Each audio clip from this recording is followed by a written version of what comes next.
Na-testing ko na pala tong mga lens na to. Ito yung 28 times zoom at yung isa 36 times zoom. Grabe, kahit malayong malayo, parang malapit lang din yung camera. Grabe ang linaw ng zoom niya. At yan yung mga clip. Yan yung i-clip para sa cellphone. At ang gamit nating cellphone ngayong araw is Infinix Smart 8. Yan, so clip na natin yung ating clip. Adjustable nga pala yung ring na yan kung saan nyo i-screw yung lens. So dahil adjustable, kahit saan location ng camera ng cellphone nyo, pwede. Ayan. So make sure lang na yung camera mismo ng cellphone is naka-center dyan sa bilog. Okay, screw na natin yung ating 28 times zoom lens. Okay, kung makikita nyo, malayo yung ating subject doon. Yung bike na pambata. At gamitan na natin siya ngayon ng ating 28 times zoom gamit ang ating Infinix Smart 8. So ito yung adjustable na focus ring. So in case na blurry, depende sa layo or lapit, adjust nyo lang yan. O kaya para mag-focus. Yan.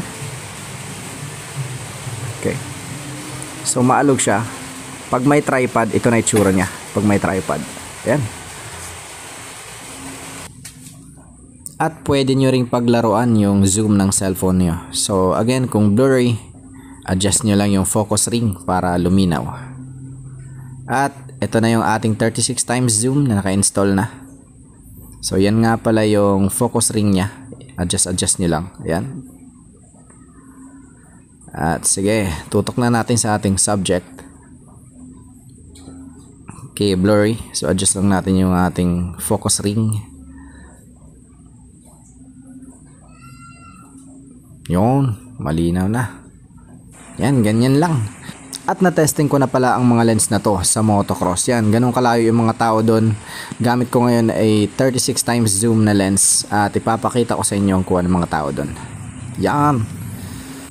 At ginamit ko na rin pala to sa music video na pinagawa na yung pinsan yan. Gamit yung ating mga lens pang-upload daw sa TikTok. At saka pang My Day.